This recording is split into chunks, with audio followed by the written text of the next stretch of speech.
हम बाद लोगों से मिलते हैं तो बगैर किसी वजह के हैप्पी, रिलैक्स्ड, कंफर्टेबल और हल्के फुल्के से हो जाते हैं। साथियों ये ऑरा है।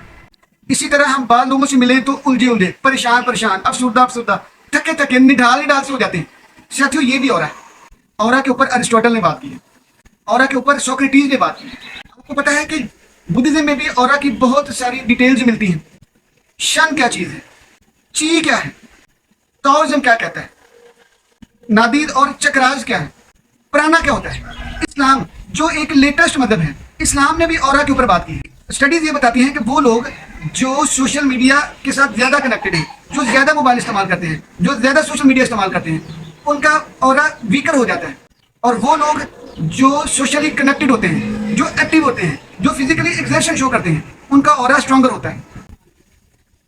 बिस्मिल्लाहिर्रहमानिर्रहीम। साथियों आप देख रहे हैं इल्म की बातें और आज हम बात कर रहे हैं ऑरा के ऊपर। साथियों ऑरा एक लैटिन वर्ड है। इसका शुरू में एटमोलॉजिकल मीनिंग था ब्रीज, एयर, ब्लोइंग एयर, लेकिन with the passage of time ये एनर्जी में बदल गया। अब इसको शटल टाइप ऑफ एनर्जी बोलते हैं। जब ये मिस्टिसिज्म में आया तो ये ख़ास तरह की एनर्जी बन गया। जब मेटाफिजिकल इस्तेमाल करना होना शुरू हो गया तो ये एनर्जी हो गया। आज के दौर में ऑरा इस्तेमाल होता है एक ख़ास तरह के एनर्जी के रिंग के लिए। साइंस और मॉडर्न साइकोलॉजी ये कहती है कि हर इंसान, हर जानदार, हर चीज़ के गिर्द एक एनर्जी का रिंग पाया जाता है, एक हाला पाया जाता है। हर जानदार चीज़ एनर्जी एमिट करती है, एनर्जी को कैप्चर करती है और एनर्जी को एमिट करती है। साथियों इस चीज़ को ऑरा बोला जाता है। अच्छा, जब हम ऑरा को ट्रेस करते हैं तो हमारे पड़ोस में हिंदुइज्म में ऑरा की बहुत सारी डिटेल्स मिलती हैं। वहाँ पे एक लफ्ज़ राइज है, सूक्ष्मा शरीरा। सूक्ष्मा संस्कृत से है। संस्कृत में इसका मतलब होता है शटल एनर्जी। तो शरीरा शरीर से है, बॉडी, ठीक। ये हिंदुइज्म में भी पाया जाता है। इसके बाद अगर हम बुद्धिज़्म की बात करें, अच्छा बुद्धिज़्म को कोडिफाइड रिलीजन नहीं था, ये कोई इतना कोडिफिकेशन वाला या कोडिफाइड रिलीजन नहीं था, लेकिन यहाँ पे भी एनर्जी का कंसेप्ट पाया जाता है। अगरचे ऑरल एनर्जी यहाँ पे नहीं पाई जाती, अगरचे कंसेप्ट ऑफ ऑरल एनर्जी उतना वाजे नहीं है जितना हिंदुइज्म में या लेटिन में पाया जाता था, लेकिन यहाँ पे भी पाया जाता है। बुद्धिज़्म में भी तीन चीज़ें पाई जाती हैं। पहला लफ्ज़ है नादी, NADI, नदी। इसको बोलते हैं चैनल्स ऑफ एनर्जी। हम उर्दू में इसको नदी से जोड़ लेते हैं। नदी भी एक चैनल होता है ना, रास्ता होता है। नदी यानी चैनल ऑफ एनर्जी। उसके बाद एक लफ्ज़ होता है प्राणा, PRANA। प्राणा का मतलब होता है a subtle type of energy, source of energy. फिर एक लफ्ज़ इस्तेमाल करते हैं चक्राज, यानी energy points, circles of energy. तो ये बुद्धिज़्म में तीन लफ्ज़ इस्तेमाल होते हैं। इन तीन लफ्ज़ों के ज़रिए एनर्जी के सर्कल्स को बयान किया जाता है। अगर हम दाओइज्म में आ जाए, अपने पड़ोस चाइना में आ जाए, तो चाइना में दाओइज्म और ताओइज्म राज था। दाओइज्म और ताओइज्म सेम ही सिनोनिमस हैं, इनको एक ही समझा जाता है। यहाँ पे भी तीन चीज़ें इस्तेमाल होती हैं। पहला है शन, SHEN, लिखते शन है, इसको पढ़ते शन है। Vital energy, source, spiritual aspect. दूसरा लफ्ज आ जाता है जिंग, JING, जिंग। इसको बोलते हैं वाइटल सब्सटेंस, फिजिकल सेल्फ। फिर तीसरी चीज़ तो आपने लाजमी देखी हो, सुनी हुई है, ची, पावर, एनर्जी, ठीक। इसको QI से लिखते हैं लेकिन इसको पढ़ते हैं ची है। चाइना में भी ये कंसेप्ट पाया जाता है। साथियों आपको पता है कि सोक्रेटिस इस वाइटल एनर्जी को जानता था। सोक्रेटिस इसको इनर वॉइसेस बोलता था, गाइडिंग प्रिंसिपल बोलता था, गाइडिंग सोर्स बोलता था, गाइडिंग एनर्जी बोलता था। सोक्रेटिस के यहाँ इसके बड़े वाजे, इसको डायमंड कहना, DAIMON, डायमंड, जो वक्त के साथ तब्दील होकर डायमंड्स बन गया है, ठीक। स्पिरिचुअल बीइंग, तो सोक्रेटिस के यहाँ भी इसके बहुत सारे इस्तेमाल मिलते हैं, बहुत सारे तज़किरे मिलते हैं। अरिस्टोटल ने भी अपनी डिस्कशन में इसके ऊपर बात की। तो साथियों, जो ऑरा होता है कि एक वाइटल एनर्जी होती है, हर शख्स, हर जानदार चीज़ के इर्द गिर्द एक वाइटल एनर्जी होती है। आपने देखा है कि हम बाद लोगों से मिलते हैं तो हमारा उनसे कोई ताल्लुक़ नहीं होता, कोई रब्ता नहीं होता, लेकिन जब हम उनसे मिलते हैं तो हम उनसे मिलने के बाद बड़े रिलैक्स हो जाते हैं, बड़ा पॉजिटिव फील करते हैं, बड़ा हल्का हल्का सा फील करते हैं। इसको साथियों ऑरल एनर्जी बोलते हैं। ये पॉजिटिव ऑरल एनर्जी की वजह से होता है। इसी तरह बाद लोगों से मिले तो हम थके थके से, अफसुर्दा से होते हैं, ये उनकी नेगेटिव एनर्जी होती है, ये उनका ऑरा का नेगेटिव एस्पेक्ट होता है। तो साथियों, ऑरा जो है वो हमारी एक बड़ी ही वाइटल फोर्स होती है। आपको पता है कि जो ऑरा बहुत बड़ा इन्फ्लुएंसर है, ये इन्फ्लुएंस करता है। मॉडर्न टाइम में भी इसका बड़ा तज़किरा है, और मॉडर्न टाइम में तो आपने देखा होगा कि लोग आजकल ग्लोबलाइजेशन होने के बावजूद लोग चलकर बड़ी बड़ी मीटिंग्स अटेंड करते हैं। लोग फ्लाइट्स पकड़कर दूर दराज के सफ़र करने के बाद, पैसे खर्च करने के बाद जाके मीटिंग्स अटेंड करते हैं। क्यों? वो फिज़िकल एनर्जी को फील करना चाहते हैं, क्योंकि एनर्जी सच बोलती है।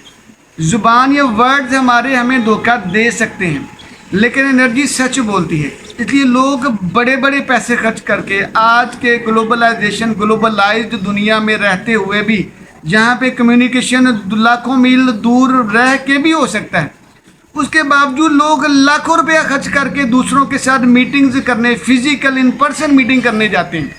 क्यों? उसकी वजह है कि वो लोगों के ऑराज को फील करना चाहते हैं, सच्चाई, अच्छाई और बुराई को फील करना चाहते हैं, वर्ड्स में पाई जाने वाली छुपी हुई सच्चाई को फील करना चाहते हैं, वो एनर्जी लेवल को फील करना चाहते हैं। जो बात आप कर रहे होते हैं, क्या आपका वो एनर्जी उसके साथ मुताबिकत रखती है? क्या एनर्जी लेवल उसको मानता है? एनर्जी उसको रिस्पॉन्ड करती है, उसको रेजोनेट करती है या नहीं करती? ठीक। तो साथियों, ऑरा बहुत ही बड़ा इन्फ्लुएंसर है। अच्छा, इसके पॉजिटिव एस्पेक्ट्स बहुत ज़्यादा हैं। अगर नौजवानों का ऑरा स्ट्रॉन्ग होगा तो वो फिज़िकली स्ट्रॉन्ग होंगे, उनका सेल्फ एस्टीम बहुत हाई होगा। अगर आपने नौजवानों में सेल्फ एस्टीम को, कॉन्फिडेंस को हाई करना है तो उनके ऑरा को हाई कीजिएगा, ऑरा को स्ट्रॉन्गर बनाइएगा। अगर आपने कॉन्फिडेंस को स्ट्रॉन्ग बनाना है, ग्रेट बनाना है, मजबूत कॉन्फिडेंस वाले बनना है, अच्छे कॉन्फिडेंस वाले बनना है, तो आपने अपने ऑरा को स्ट्रॉन्गर बनाना है। साथियों, इसी तरह अगर आप ये देखते हैं कि आप अपनी स्टडीज़ के साथ कनेक्टेड रहें, आपकी लर्निंग स्किल्स बढ़ी रहें, ज़्यादा रहें, तो आपको अपना ऑरा स्ट्रॉन्गर बनाना पड़ेगा। इसी तरह अगर आप ये चाहते हैं कि आप रिलेशनशिप में बड़े स्ट्रॉन्गर हों, आप दूसरों के साथ अच्छे ताल्लुकात बनाएं, तो आपको क्या करना होगा? और आप स्ट्रॉन्गर रहें, इमोशनली स्ट्रॉन्गर रहें, आप स्कैंडल्स से बचे रहें, आप अपनी कैरेक्टर की परेशानियों से बचे रहें। तो फिर आपने क्या करना है? अपने ऑरा को स्ट्रॉन्ग बनाना है। ठीक है। अगर आप कहते हैं आप सेहतमंद, हैप्पी, हट्टे कट्टे, खुशबाश, पुरसकून रहें, तो आपका ऑरा बड़ा स्ट्रॉन्ग होना चाहिए। ठीक। इस तरह साथियों, जिन लोगों का ऑरा वीक होता है, उनमें सबसे बड़ी बात है नौजवानों में, वो अपना सेल्फ एस्टीम लो रखते हैं, उनके अंदर कॉन्फिडेंस ही नहीं होता। हर बंदा उनको डोरमैट समझते हुए उनके ऊपर से गुजरता चला जाता है, उनका कॉन्फिडेंस ज़ीरो लेवल पे होता है। ठीक। तो साथियों, उनके अंदर पुअर सोशल स्किल्स होती हैं, कुछ पा लेने का जज्बा उनके अंदर नहीं पाया जाता, कुछ पा लेने की उम्मीद नहीं होती। साथियों, वो पुअर उनके अंदर स्किल्स पाई जाती हैं, वो नई स्किल सीखने जोगे नहीं होते। ठीक। तीसरा, साथियों, उनमें एकेडमिक जो परसूट्स नहीं होती, एकेडमिकली वो पीछे रह जाते हैं। पढ़ाई में वो नौजवान जिनका ऑरा वीकर होता है, वो पढ़ाई में वीक हो जाते हैं, वो पीछे रह जाते हैं, और इमोशनल वीकनेस उनमें पाई जाती है। जब इमोशनल वीकनेस पाई जाएगी तो उनके यहाँ ऑटोमेटिकली कैरेक्टर की खराबियाँ भी आना शुरू हो जाएंगी।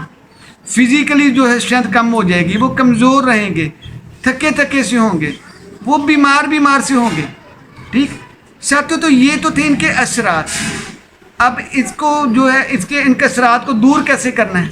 यानी ऑरा को स्ट्रॉन्ग कैसे बनाना है, तो ये बहुत आसान बात है साथियों, फिजिकल एक्टिविटीज़ के ज़रिए। जो लोग नेचर के साथ, जो लोग गॉड के साथ, जो लोग रिलीजन के साथ ज़्यादा कनेक्टेड होते हैं, उनका ऑरा ज़्यादा स्ट्रॉन्ग होता है। ठीक, मसलन गांधी ने क्या कहा था? गांधी ने ये कहा कि अगर ये भजन ना होते तो मैं पागल हो गया होता। ठीक, महात्मा गांधी ने कहा ना, तो इसका मतलब क्या है कि वो connection with religion is very important, ये बहुत ज़रूरी है। जो लोग, मैं इसको दोहरा देता हूँ, जो लोग मज़हब के साथ ज़्यादा कनेक्टेड होते हैं, गॉड के साथ ज़्यादा कनेक्टेड होते हैं, नेचर के साथ ज़्यादा कनेक्टेड होते हैं, उनका ऑरा स्ट्रॉन्ग होता है। नंबर 2, जो लोग फिज़िकली एग्जर्शन करते हैं, जो वॉक करते हैं, जो एक्सरसाइज करते हैं, जो योगा करते हैं, जो मेडिटेशन करते हैं, उनका जो है ऑरा ज़्यादा स्ट्रॉन्ग होता है। वो ज़्यादा हेल्दी, एक्टिव, सोशली बेहतरीन लोग होते हैं। ठीक साथियों, जो लोग सदकात और खैरात देने वाले होते हैं, जो लोग खैर वाले होते हैं, जो लोग पॉजिटिव सोशलाइजेशन वाले होते हैं, जो लोग पॉजिटिविटी वाले होते हैं साथियों, उन लोगों का ऑरा बड़ा स्ट्रॉन्ग होता है। तो आखिरी बात साथियों, इस्लाम ने बात की थी मुहाफ़िज़ फरिश्तों। साथियों, ये ऑरा है, ये मेरा कंसेप्ट है। मैंने एक हदीस पाक पढ़ी कि हर मोमन के गिर्द मुहाफ़िज़ फरिश्ते होते हैं। अच्छा, मैं फरिश्तों को नूर समझता हूँ ना, लाइट है, नूर है। तो नूर फरिश्ते जो बॉडीगार्ड के होते हैं, वो इर्द गिर्द आपको घेर लेते हैं ना, तो फरिश्ते आपके मुहाफ़िज़ हैं, यानी आपको घेरे में लिया हुआ है। जब उन्होंने आपको घेरे में लिया हुआ है तो आपकी सिक्योरिटी को टाइट किया हुआ है, यानी आपका ऑरा स्ट्रॉन्ग बनाया हुआ है। आप जो ही झूठ बोलते हैं, आपको करैक्टर की झोल दिखाते हैं, तो वो फरिश्ते आपसे दूर हटना शुरू हो जाते हैं। ठीक, दूर हटते हैं तो इसका मतलब है कि वो एनर्जी का हाला, वो ऑरा जो स्ट्रॉन्गर था, अब वो वीकर होना शुरू हो गया है। अब वो दूर होना शुरू हो गए हैं, तो वो फरिश्ते दूर हो गए हैं, तो इसका मतलब है कि you are prone to attack easily. अब आपको इजीली अटैक होना शुरू हो जाएंगे। तो जो मुहाफ़िज़ फरिश्ते आपसे बॉडीगार्ड जो दूर दूर होंगे ना, तो इसका मतलब है कि वो आपका ऑरा वीकर बनाते चले जाते हैं। इसलिए जिनकी पर्सनैलिटी करिज्मेटिक होती हैं, जिनके अंदर खैर पाया जाता है, जिनके अंदर पॉजिटिविटी पाया जाता है, उनके यहाँ जो मुहाफ़िज़ फरिश्ते होते हैं वो ज़रा करीब करीब होते हैं। उनको नज़र बद कम लगती है, वो हसद का कम शिकार होते हैं, उनको कम जेलसी का, वो शरीर लोगों की शरारतों से, शर से महफूज रहते हैं। ठीक, तो साथियों, ये था हमारा इस्लामिक कंसेप्ट ऑफ ऑरा भी। तो आज हमने बात की साथियों ऑरा के ऊपर। साथियों, ये आज के दौर का सबसे ज़रूरी टॉपिक ये समझा जाता है, इसलिए हमारी आपसे गुजारिश है कि हमारी इन इल्म की बातों को अमल की बातें बनाइएगा, इसको प्रैक्टिस में लाइएगा और अपने आप को हेल्दी, वेल्दी और हैप्पी बनाइएगा। जी, जज़ाकल्लाह जी।